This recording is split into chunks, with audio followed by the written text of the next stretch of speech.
ఎవరితను?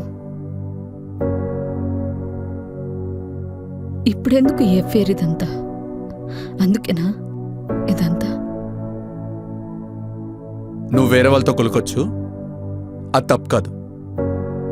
నేను చేస్తే తప్ప? దిగొచ్చిందండి పెద్ద పతివ్రత. నేనే తప్పు చేయలేదు. ఒకవేళ చేసినా అదంతా పెళ్లికి ముందే. తనకి నాకు మధ్య ఏం జరగలేదు. నేనిప్పుడు బ్రతుకుతున్నదే నీకోసం.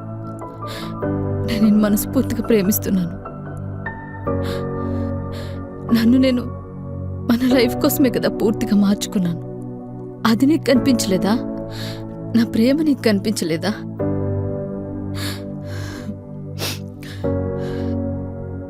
ఒక్కసారి నా మనసు ఆవేదన అర్థం చేసుకో. ఇదంతా మర్చిపో. మళ్ళీ మన లైఫ్ని ఫ్రెష్గా స్టార్ట్ చేద్దాం, సరేనా? ఫ్రెష్ అనే వర్డ్ యూస్ చేసే అర్హత కూడా లేదు నీకు.